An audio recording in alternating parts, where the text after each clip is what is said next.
Hello दोस्तों, tricks for all students में आप सभी का एक बार फिर से स्वागत है। दोस्तों, आज की इस वीडियो में हम आपका चैप्टर भारत की सांस्कृतिक एकता और भक्ति को पढ़ेंगे। ठीक है, आपका एक चैप्टर है, आपका इस सब्जेक्ट का एक चैप्टर है भारत की सांस्कृतिक एकता और भक्ति। तो आज हम इस वीडियो में पूरी तरह इस चैप्टर को कवर करेंगे। प्लीज़ दोस्तों, वीडियो में एंड तक बने रहना। थोड़ा सा डिफ़िकल्ट है तो समझना मुश्किल होगा, इसीलिए वीडियो में अगर एंड तक बने रहोगे तो काफ़ी आसानी से समझ में आ जाएगा।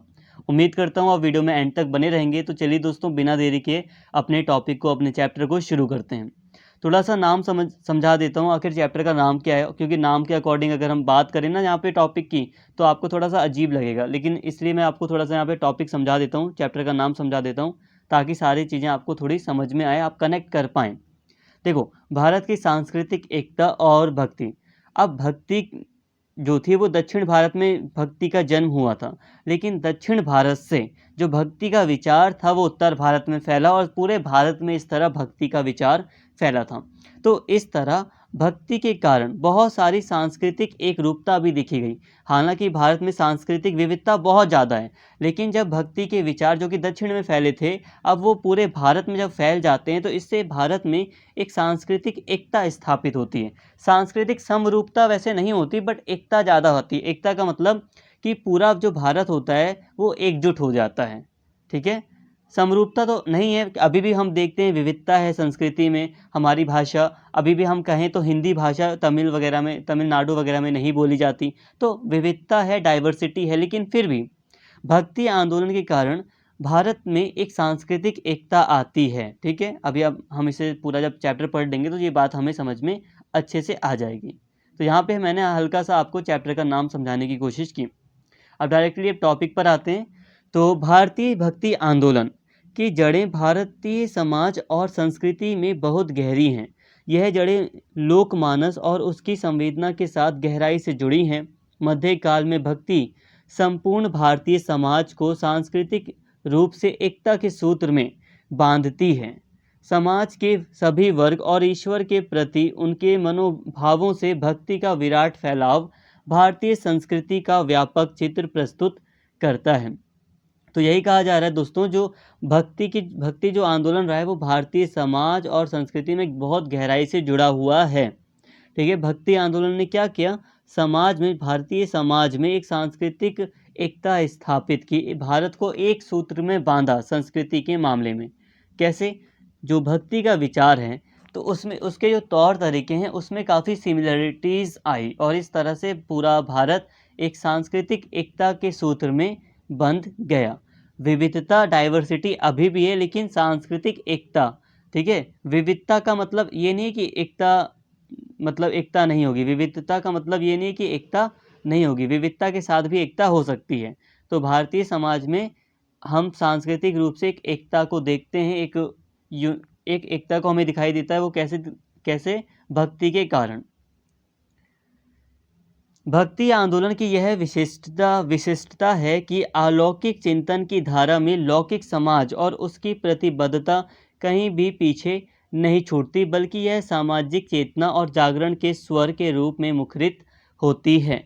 देश की विभिन्न भौगोलिक, सामाजिक, सांस्कृतिक एवं भाषिक भिन्नता के बावजूद, ठीक है, कहा जा रहा है यहाँ पर डाइवर्सिटी के बावजूद, भक्ति की प्रगतिशील चेतना जीवन मूल्यों को मानवता के धरातल पर मजबूती से स्थापित करती है। देखो दोस्तों, यहाँ पे आपको समझाया जा रहा है कि जो भक्ति आंदोलन है उसकी एक विशिष्टता है, एक विशेषता ये है कि ये अलौकिक भी है और ये लौकिक भी है, दोनों को ये साथ लेकर चलता है। मतलब ये कि देखो, अब आप हम बात करें जब भक्ति की, तो क्या भक्ति भगवान को नहीं मानता? पूरी तरह ये भगवान को मानता है। ठीक है, ये अलौकिक चिंतन है, लेकिन ये साथ में लौकिक भी है। इतना अंधविश्वास नहीं है इसके अंदर, समझो इस बात को। पहले क्या था, पहले अलौकिक चिंतन होता था, लेकिन वो पूरी तरह अंधविश्वासों से भरा हुआ था, जिसमें मनुष्य की कोई गरिमा ही नहीं थी। मनुष्य अपने आप को मतलब बहुत ज़्यादा हीन समझता था और मानवता का कोई कुछ खास मतलब नहीं था। लेकिन भक्ति ने क्या किया, भक्ति ने अलौकिक चिंतन भी प्रस्तुत किए, साथ में लौकिक समाज के ऊपर भी बल दिया। ठीक है, भगवान पर भी बल दिया, समाज के ऊपर भी बल दिया। और जो हमारा देश है वो भौगोलिक, सामाजिक रूप से, सांस्कृतिक रूप से और भाषिक रूप से, भाषा भी बहुत सारी बोली जाती हैं, तो इस मामले में बहुत ज़्यादा भिन्नता भारत में पाई जाती है। लेकिन इसके बावजूद जो भक्ति है उसने प्रगतिशील चेतना, जीवन मूल्यों, मतलब प्रगतिशील मूल्यों को बढ़ावा दिया और मानवता के सिद्धांत पर बल दिया। ठीक है, मानवता मतलब एक इंसान, जैसे मानवता या हम ह्यूमन राइट्स को जब हम पढ़ते हैं तो हम मानवता की बात करते हैं कि कोई व्यक्ति है तो वो एक मानव है, उसके साथ जानवरों की तरह व्यवहार ना किया जाए। तो ये मानवता के व्यवहार हैं, इसमें नैतिकता की भावना जुड़ी होती है। स्थानीय संस्कृतियों को आत्मसात करते हुए जिस तरह भारत में भक्ति की अवधारणा विकसित होती है, वह एक महत्वपूर्ण ऐतिहासिक घटना है। भारतीय समाज के बुनियादी लक्षणों को समझते हुए भक्ति आंदोलन की सांस्कृतिक एकता को समझना रोचक होगा। तो देखिए दोस्तों, यहाँ तक हमने हल्का हल्का पढ़ा है, ये ज़्यादा आपको बिल्कुल रटना नहीं है, हल्का हल्का यहाँ पे बस आपको माइंड में याद रखना है, समझना है हल्का सा, कि जो भक्ति आंदोलन रहा है उसने भारत को एक सांस्कृतिक एकता के सूत्र में बांधने का प्रयास किया है। अब हम इसी चीज़ को काफ़ी डिटेल में, यहाँ पर अब हमारा टॉपिक है तो इन टॉपिक्स के थ्रू समझने का प्रयास करेंगे। तो यहाँ पे अब कुछ सब टॉपिक्स आ रहे हैं, तो हम एक एक टॉपिक को यहाँ पर कवर कर लेते हैं। तो पहला टॉपिक है यहाँ पर इस चैप्टर का, भारतीय संस्कृति की संकल्पना। यहाँ पे थोड़ा टॉपिक वाइज कवर किया जा रहा है, तो यहाँ पर आप ध्यान दें। अब भारतीय संस्कृति की संकल्पना क्या है इसको समझ लेते हैं पहले। तो संस्कृति मनुष्य की सहज प्रवृत्तियों तथा आचार व्यवहार और संस्कार से जुड़ी है। इस प्रकार किसी समाज की संस्कृति से अभिप्राय उस समाज के व्यक्तियों के रहन सहन एवं खान पान, विधियों, व्यवहारों, मूल्यों, विश्वासों, रीति रिवाजों, धर्म दर्शन, भाषा, साहित्य, कला आदि के उन विशिष्ट रूपों से होता है जिसमें उनकी आस्था होती है और जिससे वे अपनी पहचान स्थापित करते हैं। अब दोस्तों बात करें संस्कृति का अर्थ क्या होता है, संस्कृति का मतलब क्या होता है। संस्कृति का मतलब आप ऐसे समझिए, जैसे कि अगर आपसे कोई पूछे कि भारत की संस्कृति कैसी है या आपकी संस्कृति कैसी है, अगर आप भारतीय हो तो आप कहोगे कि हमारा खान पान ऐसा है, हमारा धर्म ऐसा है, तो हम इसी संस्कृति के साथ जुड़े हुए हैं। मतलब ये कि जब आप संस्कृति को बताओगे ना अपनी, तो आप उसमें साथ में अपने विश्वासों को बताओगे। आप बताओगे कि मैं इस भगवान को मानता हूँ, आप बताओगे मेरा खान पान ऐसा है, मेरा रहन सहन ऐसा है और यही मेरी संस्कृति है। ठीक है, आप जैसे कि मान लो लंदन में चले गए, अब अगर आप कोई लेडीज़ हो तो आप वहाँ लंदन में जाके इंडियन ड्रेस पहन रहे हो, तो आप कहोगे ये मेरा कल्चर है। ठीक है, कि मैं इंडिया में रही हूँ या इंडिया में रहा हूँ, तो मैं वहीं की तरह थोड़ा सा पहनावा करूँगा या वहीं के जो रिलीजन है उनको फॉलो करूँगा। तो ये संस्कृति होती है। संस्कृति में क्या आता है, खान पान आता है। हम जो खाना खाते हैं वो भी हमारी एक संस्कृति का हिस्सा है। ठीक है, अब जो पहाड़ी इलाकों में जो लोग रहते हैं वो अलग तरीके का खाना खाएंगे, जो डेजर्ट में जो लोग रहते हैं वो अलग तरीके का खाना खाते हैं, तो वहाँ का कल्चर अलग है। तो कल्चर का मतलब आप समझो, कल्चर में हम धर्म को भी शामिल करते हैं, रीति रिवाजों को भी शामिल करते हैं, विश्वासों को भी शामिल करते हैं। ठीक है, संस्कृति का मतलब यही है, किसी भी जो भी रीति रिवाज फॉलो किए जाते हैं, जो भी धर्म या भगवानों में विश्वास किया जाता है, जो भी रीति रिवाज वगैरह हैं, जो भी खान पान है और जो भी भाषा है, भाषा भी संस्कृति का एक हिस्सा है। जो आर्ट एंड कल्चर है ये सब संस्कृति में ही आते हैं। तो ये संस्कृति का यही अर्थ है। ठीक है, तो यहाँ पे हमने संस्कृति के अर्थ को समझ लिया। एक व्यक्ति अपने जीवन में जो आचार व्यवहार अपनाता है, जो संस्कार अपनाता है, वही उसकी संस्कृति है। ठीक है, उसका जैसा व्यवहार होता है वो उसकी संस्कृति है। अब व्यवहार में थोड़ा ये मत समझ लो कि अगर कोई बेकार व्यवहार कर रहा है तो वो उसकी संस्कृति है, नहीं। मतलब जिस तौर तरीके का वो प्रयोग कर रहा है, जिस तरीके से कपड़े पहन रहा है, जिस तरीके से वो बोल रहा है, उसकी जो भाषा है, ये सब संस्कृति के अर्थ में आती है। यहाँ आप संस्कृति का अर्थ समझ गए। ठीक है, किसी भी व्यक्ति की भाषा, धर्म वगैरह। ये संस्कृति परिवर्तनशील तथा विकासशील होती है। देखो दोस्तों, जो संस्कृति होती है, वो कल्चर जो होता है वो परिवर्तनशील होता है, समय के अकॉर्डिंग बदलता है। अब भारत में हम देख रहे हैं समय के अकॉर्डिंग, हम भारत में जो भाषा है उसको देखें तो उसमें बदलाव हम देख सकते हैं। भारत ही नहीं, सभी देशों में हम देख सकते हैं। हम अपनी जो भाषा बोल रहे हैं, आज से अगर 500 साल पहले की बात करें तो क्या ये भाषा जो आज हम जिस भाषा में बात कर रहे हैं, क्या बिल्कुल ऐसे ही भाषा पहले थी? अगर थी भी तो इसमें अंतर था। ठीक है, पहले जो हिंदी बोली जा रही होगी वो बिल्कुल अलग तरीके की हिंदी होगी, उसमें कठिन शब्दों का प्रयोग किया जाता था।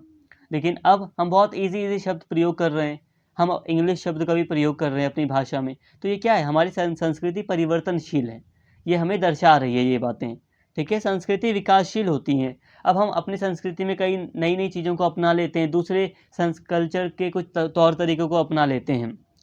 संस्कृति में सामाजिक गुण निहित होते हैं। एक संस्कृति के भीतर रहते हुए मनुष्य सामाजिक प्राणी बनता है, ठीक है। मनुष्य सामाजिक प्राणी या समाज में कैसे रहता है, संस्कृति के साथ ही।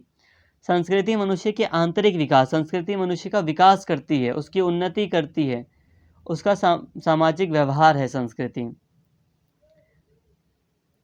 भारत की सांस्कृतिक विरासत बहुत समृद्ध और विराट है। अब भारत की अगर हम बात करें तो भारत की संस्कृति क्या है, बहुत ही ज़्यादा समृद्ध है।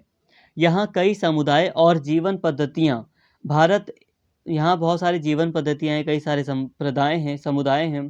भारत एक प्राचीन देश है। सिंधु घाटी सभ्यता का इतिहास बहुत पुराना है, हड़प्पा सभ्यता यानी उसका इतिहास बहुत पुराना है। हम जानते हैं कि मनुष्य की विकास यात्रा भी निरंतर जारी है। भारतीय सभ्यता में ज्ञान को बहुत महत्वपूर्ण स्थान मिला है। वेदों, उपनिषदों, महाकाव्यों के रूप में इसका प्रारंभिक प्राचीन रूप नज़र आता है, जो आज भी विभिन्न स्तरों पर जारी है। तो भारत की अगर हम बात करें सिर्फ कि भारत में संस्कृति से संबंधित स्थिति कैसी है, तो भारत की जो संस्कृति है वो बहुत समृद्ध है, ठीक है। भारत की संस्कृति बहुत बड़ी है। इसके अलावा भारत में कई समुदाय हैं और कई तरह तरह के जीवन जीने के तौर तरीके हैं भारत में। भारतीय समाज और संस्कृति में विभिन्न धर्मों, विचारों और व्यवहारों को फलने फूलने और विकसित होने पर भरपूर अवसर मिला। इतिहास पर गौर करें तो कई धर्म बाहरी देशों से आते हैं और यहाँ के लोगों के विभिन्न मतों विश्वासों के साथ तालमेल करते हुए एक ऐसा सांस्कृतिक ताना बाना बुनते हैं जो पूर्ण रूप से भारतीय रंगों से सजा और संवरा है। मतलब ये कि भारत में हम इतिहास में देखते हैं कि कई सारे धर्म भारत में आए, ठीक है, लेकिन फिर क्या हुआ, जो तौर तरीके आए वो भारत में ही मिलकर रह गए। मतलब भारतीय संस्कृति को उन्होंने अपना लिया। जैसे कि एक मान लो इस्लामिक व्यक्ति है, तो अगर एक भारतीय इस्लामिक व्यक्ति है और एक सऊदी अरब का कोई व्यक्ति है, तो दोनों की संस्कृति में तो अंतर होगा ना, खान पान में तो अंतर होगा ही ना। भले धर्म के मामले में दोनों एक हो गए, लेकिन संस्कृति में अंतर होगा।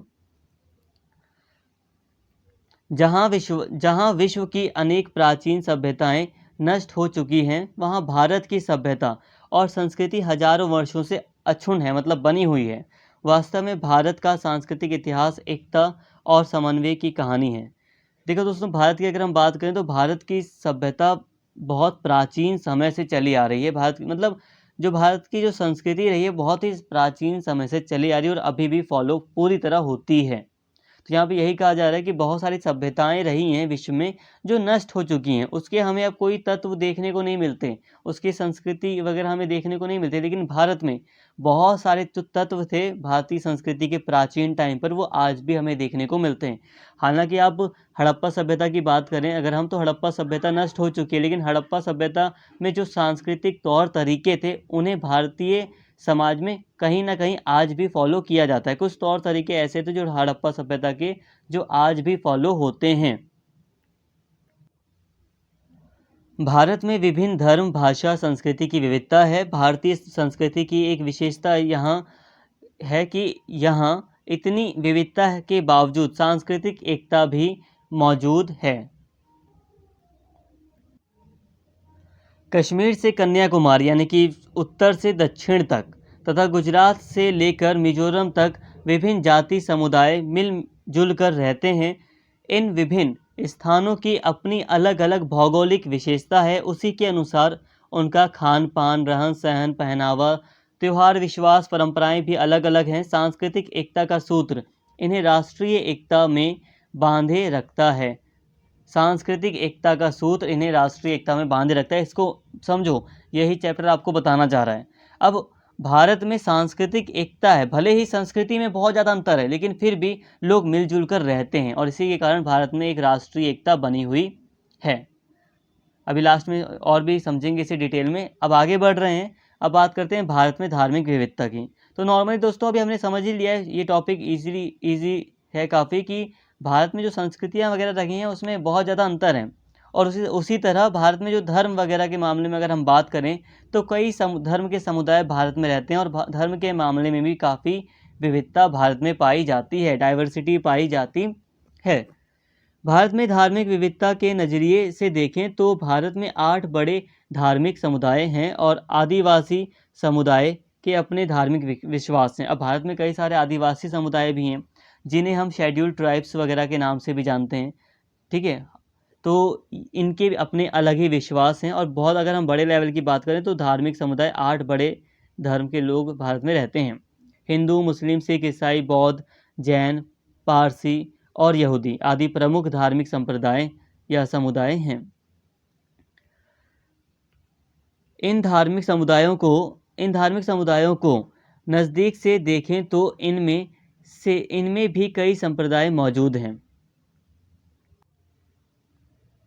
उदाहरण के लिए हिंदू धर्म में मुख्यतः वैष्णव, शैव एवं शाक्त उपासक हैं, लेकिन इनके साथ ही संत संप्रदाय जैसे रविदास संप्रदाय, कबीर संप्रदाय आदि तथा विभिन्न समाज जैसे ब्रह्म समाज, आर्य समाज आदि हैं। मुस्लिम समाज 2 प्रमुख समुदायों शिया और सुन्नी में विभाजित है। ईसाई मुख्यतः कैथोलिक और प्रोटेस्टेंट में, बौद्ध जो हैं वो हीनयान और महायान संप्रदाय हैं में बटे हुए हैं। जैन धर्म में दिगंबर श्वेतांबर समाज है। इन सभी संप्रदायों में मत विभिन्नता मौजूद है। ये सभी संप्रदाय और धर्म प्रायः भारत के विभिन्न राज्यों में फैले हुए हैं। देखो दोस्तों, पहले तो बात कर रहे हैं हम यहाँ पर धार्मिक विविधता की, ठीक है। हम टॉपिक वाइज कवर कर रहे हैं इस चैप्टर में, हमें जो टॉपिक पढ़ने हैं। तो यहाँ पे हमें कीवर्ड समझाया जा रहा है इस चैप्टर में। पहले हमें संस्कृति को समझाया गया कि संस्कृति का क्या अर्थ होता है। इस चैप्टर में हमें फिर धर्म के बारे में समझाया जा रहा है कि आखिर धार्मिक विविधता भारत में कैसी है। तो धर्म के मामले में तो साफ तौर पर हमें विविधता या डाइवर्सिटी देखने को मिलती है कि अलग अलग धर्म के लोग भारत में रहते हैं। यहाँ पर हमें वो सारे दिखाई दे रहे हैं। इसके अलावा यहाँ पर जो डाइवर्सिटी है वो और भी ज़्यादा गहरी है भारत में। क्यों? क्योंकि जो ये धर्म है, इतने बड़े बड़े जो धर्म हैं, उनके अंदर भी कई सारे संप्रदाय या छोटे छोटे धर्म बटे हुए हैं। जैसे कि अगर हम हिंदू धर्म की बात करें, कई लोग वैष्णव संप्रदाय हैं, शैव हैं, कई लोग शाक्त हैं। शाक्त मतलब देवियों की पूजा होती है शाक्त में, ठीक है। तो शिव, विष्णु और जो देवियों को की पूजा करते हैं वो तो अलग अलग बटे हुए हैं। लेकिन हाँ, फिर भी अगर हम हिंदू धर्म में देखें तो फिर भी तीनों एक दूसरे का सम्मान करते हैं। तीनों किसी को मतलब कहने का है कि तीनों किसी का आपस में एक दूसरे का विरोध नहीं करते हैं यहाँ पर। लेकिन जब हम और आगे जाते हैं हिंदू धर्म में तो हमें अलग अलग संप्रदाय दिखते हैं जिनको कई लोग फॉलो भी करते हैं। अलग अलग हमें संप्रदाय देखने को मिलते हैं और संप्रदाय का चैप्टर हमने पढ़ लिया है पहले। तो अलग अलग संप्रदाय भी, हालांकि ये भी विरोध नहीं करते, लेकिन ये अपना अपना अलग अलग विचार रखते हैं। तो इस तरह देखें तो सिर्फ हिंदू धर्म की अगर हम बात करें तो ये कितने भागों में बटा हुआ है, फिर भी सांस्कृतिक एकता बनी है। कैसे? भक्ति के कारण। लेकिन अब हम दूसरी बात करें तो अगर हम मुस्लिम संप्रदाय को देखें तो ये स्पष्ट तौर पर ये शिया और सुन्नी में बटा हुआ है, ठीक है। स्पष्ट तौर पर बटा हुआ है और दोनों में काफ़ी विरोध भी है, एक दूसरे के विपरीत मत भी हैं। इसके अलावा ईसाई धर्म को भी अगर हम देखें तो वो कैथोलिक और प्रोटेस्टेंट में बटा हुआ है। दोनों के विरोधी एक दूसरे के विरोधी मत हैं। और जो बौद्ध धर्म है वो भी हीनयान और महायान में बटा हुआ है। जो जैन धर्म है वो भी दिगंबर श्वेतांबर में बटा हुआ है। तो यहाँ पर हमें देखने को मिलता है कि धर्म के अंदर भी कई सारे छोटे छोटे धर्म कह लो या अलग अलग विचार या मत हैं। तो इस तरह से धार्मिक विविधता बहुत ज़्यादा भारत में बढ़ जाती है। भारतीय संस्कृति का इतिहास देखें तो हम पाएंगे कि प्राचीन काल से लेकर अब तक एक साझा संस्कृति का इतिहास यहाँ मौजूद रहा है। प्रत्येक काल में मिलीजुली संस्कृति के दर्शन होते हैं। प्राचीन भारत के राजनीतिक और साम्राज्य विस्तार को देखें तो 3वीं से 6वीं शताब्दी में दक्षिण में पांडे, चेर और चोल राजाओं ने मंदिरों का निर्माण करवाया। इनसे आज भी दक्षिण भारत की एक पहचान कायम है। मध्यकाल तक आते आते भारतीय उपमहाद्वीप विभिन्न धार्मिक विश्वासों और उनकी प्रतीक इमारतें हमारे समक्ष आती हैं। मंदिर, स्तूप आदि में इन्हें चिन्हित किया जाता है। मतलब ये कि भारत की संस्कृति एक मिलीजुली संस्कृति रही है प्रत्येक काल में, चाहे वो प्राचीन काल हो, मध्यकाल हो या आधुनिक काल हो। तो प्रत्येक काल में एक मिलीजुली संस्कृति रही है। मिलीजुली का मतलब है कि अलग अलग संस्कृति के लोग रहे हैं भारत में, तो संस्कृति का थोड़ा बहुत आदान प्रदान करके लोगों ने आपस में एकता बनाई रखी है। सांस्कृतिक विविधता है फिर भी लोग मिलजुल कर रहते हैं। तो ऐसी संस्कृति भारत में देखने को मिली है हमेशा ही, प्राचीन काल से ही। जैसे कि बौद्ध धर्म भी था ना प्राचीन काल में, अशोक वगैरह के टाइम की बात करें, लेकिन फिर भी दक्षिण भारत में पांड्य, चेर, चोल ऐसे राजा थे जिन्होंने मंदिरों का भी निर्माण कराया। ब्राह्मण जो मतलब कुछ ब्राह्मणी शासक भी थे ब्राह्मण वर्ग के, तो उन्होंने भी कई सारे मंदिर वगैरह का निर्माण कराया। तो मतलब ये है कि प्राचीन काल में भी और मध्यकाल में भी मिली जुली संस्कृति भारत में देखने को मिलती है। आधुनिक काल तक तो हमने यहाँ तक अभी हमने पढ़ा कि धार्मिक विविधता भारत में काफ़ी ज़्यादा है। ठीक है, बहुत इजी टॉपिक है बट थोड़ा डिटेल में पढ़ना पड़ा हमें। आधुनिक काल तक आते आते संस्कृति में विविधता के गुणों के साथ ही एकता के सूत्र को भी देखा जा सकता है। आप इसे इस उदाहरण से भी समझ सकते हैं कि प्राचीन काल में मंदिरों और मूर्तियों का जो स्वरूप तथा आराधना यानी कि पूजा पद्धतियाँ या तरीके प्रचलित थी, वे आज भी थोड़े बहुत बदलावों के बावजूद लगभग वैसी ही बनी हुई हैं। यह भारतीय संस्कृति की सबसे बड़ी विशेषता कही जा सकती है कि यहाँ आचार व्यवहार और विश्वासों की विविधता को सहेजा गया है, तो कहीं इनके बीच सांस्कृतिक एकता का स्वरूप भी विद्यमान है। देखिए दोस्तों, यहाँ पर बोला जा रहा है कि धार्मिक विविधता रही थी या सांस्कृतिक विविधता भारत में रही थी, लेकिन फिर भी जब आधुनिक काल आता है, जब औपनिवेशिक काल वगैरह आता है, तो हम देखते हैं कि इसमें संस्कृति में विविधता के गुण होने के बावजूद भी यहाँ पर हमें एकता दिखाई देती है। ठीक है, डाइवर्सिटी होने के बाद ही भी हमें एकता दिखाई देती है। यहाँ पर हमें जो एकता जो यूनिटी दिखाई देती है वो कैसे दिखाई देती है? वो ऐसे दिखाई देती है कि प्राचीन काल के जो रीति रिवाज थे वो भी लगातार चले आ रहे थे, जो पद्धतियाँ थी, जो तौर तरीके थे वो भी चले आ रहे थे शुरू से। और ये भी बात सही है बिल्कुल कि भारतीय जो विविधता है उसको सहेजा गया है। सहेज का मतलब सहेज बनाए रखा गया है।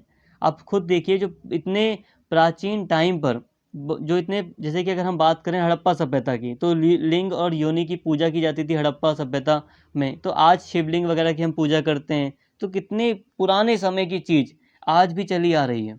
खुद सोचिए, तो ये संस्कृति है हमारी, और हमारी संस्कृति में ये सारी चीज़ें बहुत लंबे समय से आ रही हैं, होती आ रही हैं। तो यहाँ पे हमें थोड़ी एकता दिखाई देती है, लेकिन ऐसा बिल्कुल नहीं है कि इन तमाम उदाहरणों और एकीकरण की प्रक्रिया को देखते हुए हम इन निष्कर्षों पर पहुँच जाएं कि यहाँ किसी भी प्रकार के भेद और संघर्ष मौजूद नहीं थे। वास्तव में आप इसे समझना चाहें तो देखेंगे कि वैदिक परंपरा में जिन देवताओं जैसे इंद्र, सूर्य, सोम आदि को केंद्रीय शक्ति के रूप में पूजा गया था, वे लगभग 8वीं शताब्दी तक आते आते गौण हो जाते हैं, मतलब दूसरे स्थान पर आ जाते हैं। उनके स्थान पर विष्णु, शिव और देवी के विभिन्न रूपों की पूजा प्रचलित हो जाती है। देखिए दोस्तों, यहाँ पे बोला जा रहा है कि हमें एकीकरण के उदाहरण मिलते हैं, लेकिन इसका मतलब ये नहीं कि भारतीय संस्कृतियों में संघर्ष वगैरह नहीं था, पूरी तरह एकता हो गई थी आधुनिक काल में, ऐसा नहीं है, संघर्ष वगैरह भी मौजूद थे। ठीक है, और यहाँ पे जैसे कि यहाँ पे एक चीज़ बताई जा रही है कि जो वैदिक काल था ना, इसे आप बस समझ लो, ये जो 4 लाइनें आप इसे बस समझो, इसे ज़्यादा नोट डाउन मत करना इसे। जो वैदिक परंपरा थी, वैदिक काल जब था ना, तो उस समय जो इंद्र थे, जो सूर्य थे, जो सोम थे, इनको प्रमुख देवता माना जाता था। इंद्र को बहुत ज़्यादा प्रमुख देवता माना जाता था, स्पेशली युद्ध का एक प्रमुख देवता इंद्र को माना जाता था। लेकिन जब वैदिक काल खत्म हो जाता है, 8वीं शताब्दी के आसपास का टाइम पीरियड आता है, तो हम देखते हैं कि विष्णु, शिव और जो देवी वगैरह का जो पूजा है वो ज़्यादा होती है। ठीक है, और आज भी हम देखते हैं कि अब यही इन्हीं भगवानों की ज़्यादा पूजा होती है, और ये जो भगवान हैं प्रमुख हो जाते हैं। तो देखिए दोस्तों, ये भगवान अब प्रमुख हो जाते हैं और इन्हीं की आराधना की जाती है। देखिए दोस्तों, अब अपनी वीडियो को हम यहीं तक रखते हैं। अगर हम वीडियो को और आगे मैं ले जाऊंगा तो हो सकता है कि आप लोग बोर हो जाओ और कुछ कन्फ्यूज़न क्रिएट हो जाए। इसीलिए अब आगे जो सेपरेट है, अब जो वीडियो बनेगी नेक्स्ट लेक्चर पर, वो काफ़ी ज़्यादा इम्पॉर्टेंट है। तो जब आप अगर उसको देखेंगे तो वो आपको काफ़ी बेटर तरीके से समझ में भी आएगी। तो प्लीज़ नेक्स्ट वीडियो को आप ज़रूर देखना, नेक्स्ट लेक्चर को आप ज़रूर देख लेना। बट हाँ, यहाँ तक जितना भी आपको पढ़ाया गया, ये चीज़ें आपको हमेशा अपने माइंड में मतलब याद रखना है इसको आपको। इसमें हमने आज के इस लेक्चर में हमने भारत की जो संस्कृति है इसके अर्थ को समझा, भारत में धार्मिक विश्वासों को देखा, एक तरह से एक पृष्ठभूमि, एक बैकग्राउंड हमने यहाँ पर समझ लिया है। अब आगे की बातें हमें समझना काफ़ी हमारे लिए आसान हो जाएगा। इसलिए दोस्तों प्लीज़ आप नेक्स्ट वीडियो को ज़रूर देख लेना, नेक्स्ट लेक्चर को आप ज़रूर देख लेना। यहाँ तक हमने जो भी पढ़ा ये सारी चीज़ें हमें मदद करेंगी कि हम आगे काफ़ी अच्छे तरीके से सारी बातों को समझ सकें। उम्मीद करता हूँ वीडियो आपको पसंद आई होगी, आप नेक्स्ट लेक्चर ज़रूर देख लेंगे। प्लीज़ अगर आपको वीडियो अच्छी लगी हो कमेंट करके ज़रूर बताएं, और अगर आपको कोई भी कन्फ्यूज़न हो तो प्लीज़ वो भी कमेंट में ज़रूर बताएं। Thank you.